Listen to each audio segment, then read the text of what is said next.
اب سورہ بقرہ کے کچھ فائدے سماعت کریں.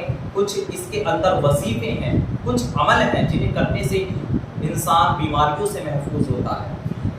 سورہ بقرہ کے بے شمار فائدے ہیں، سورہ بقرہ کے بے شمار فائدے ہیں، جن میں سے کچھ فائدے تفسیر عزیزی اور تفسیر خزائن العرفان سے نقل کیے جاتے ہیں. پہلا فائدہ سورہ بقرہ شریف کا، فرماتے ہیں جس گھر میں سورہ بقرہ پڑھی جائے اس گھر میں 3 روز تک سرکش شیطان داخل نہیں ہوتا. جس گھر کے اندر سورہ بقرہ پڑھی جاتی ہے اس گھر کے اندر 3 دن تک شیطان داخل نہیں ہوتا، کوئی سرکش جن داخل نہیں ہو سکتا. دوسرا فائدہ، جو شخص ہمیشہ سوتے وقت سورہ بقرہ کی 10 آیتیں پڑھ لیا کرے وہ انشاءاللہ قرآن پاک کبھی نہیں بھولے گا. وہ 10 آیتیں کون سی ہیں؟ وہ 10 آیتیں یہ ہیں، 4 آیتیں اول کی یعنی الف لام میم سے مفلحون تک، اور 1 آیت آیت الکرسی، اور 2 آیتیں آیت الکرسی کے بعد، اور 3 آیتیں سورت کے آخر میں ہیں. یہ 10 آیتیں جو انسان، جو حافظ قرآن، جو قرآن مقدس پڑھنے والا روزانہ سوتے وقت ان 10 آیتوں کو پڑھ کر سوئے گا انشاءاللہ وہ کبھی قرآن نہیں بھولے گا. اس کا تیسرا فائدہ سنیں، جس کسی کے بچے کو چیچک نکل آئے، چیچک جو خسرہ بیماری ہوتی ہے وہ بہت چلتی ہے آج کل، وبا پھیلتی ہے، یہ اگر کسی کو لگ جائے، کسی کے بچے کو نکل آئے تو اس کا بہت اچھا علاج، بہت اچھا وظیفہ، بہت اچھا عمل اس کے اندر بیان فرمایا گیا ہے. عمل یہ ہے کہ اگر کسی کے بچے کو چیچک نکل آئے تو وہ ایک کام کرے، 2.5 پاؤ چاول پکائے اور اس میں ضرورت کے مطابق تھوڑی سی دہی ڈالے اور تھوڑی سی کھانڈ اس کے اندر، چاولوں کے اندر ڈالے اور 2.5 پاؤ چاول پکائے. اس کے بعد کسی فقیر کو بلائے جو حقدار ہے، جو واقعی شریعت کی نظر میں فقیر ہے، جس کے پاس 3 دن کے لیے کھانے کا کچھ نہیں ہے، پینے کا کچھ نہیں ہے، وہ فقیر ہوتا ہے. اللہ اکبر. تو اس فقیر کو بلا کر اس سے کہے کہ تو ان چاولوں کو آہستہ آہستہ کھاتا رہ. اللہ اکبر.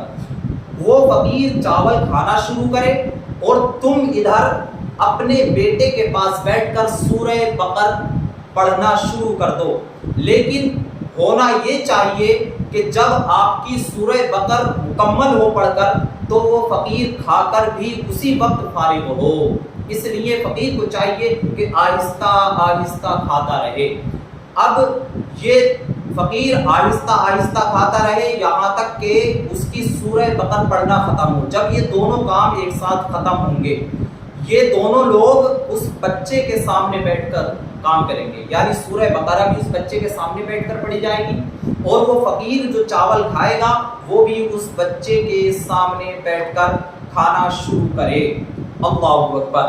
اب آہستہ سے جب یہ چاول کھائے گا وہ سورہ بقرہ پڑھی جائے گی، اور سورہ بقرہ عمدہ طریقے سے، یہ نہیں کہ جلدی جلدی پڑھی جائے، عمدہ اچھے طریقے سے سورہ بقرہ کو آہستہ آہستہ ٹھہر ٹھہر کر پڑھا جائے. ادھر سورہ بقرہ ختم ہو، ادھر چاول ختم ہو جائیں تو انشاءاللہ اس بچے کی اس بیماری کو، اس چیچک کو آرام ملے گا انشاءاللہ. اور اس کا اگلا فائدہ یہ ہے کہ پھر اس پورے سال میں اس کے گھر میں چیچک نہیں کسی کو ہوگا، سب لوگ چیچک سے امن میں رہیں گے، محفوظ رہیں گے.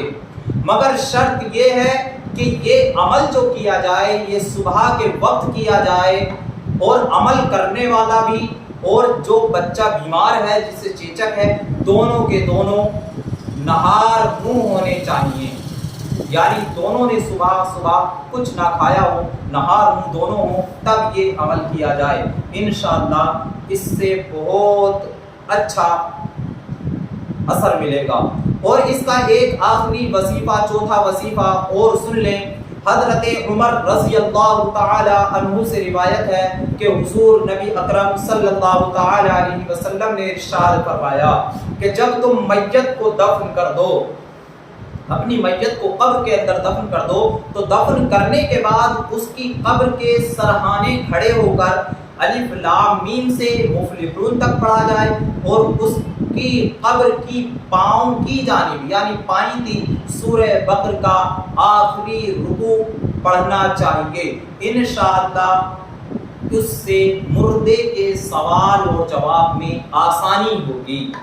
یہ سورہ بقرہ کے فائدے ہیں۔ اللہ تبارک و تعالیٰ نے قرآن مقدس کے اندر جس طرح ہمیں زندگی جینے کا سلیقہ سکھایا ہے، ہمیں اس کے اندر بتایا ہے کہ ہمیں کس طرح زندگی جینا چاہیے، اسی طرح ہمیں آخرت کی یاد بھی دلائی ہے، جنت کی ترغیب بھی دلائی ہے، اور جہنم سے ڈرایا بھی ہے۔ اسی طرح اللہ نے اس کے اندر شفا بھی اتاری ہے، ہر بیماری سے دنیاوی تمام فائدے بھی اس کے اندر ہیں، آخرت کے تمام فائدے بھی اس کے اندر ہیں۔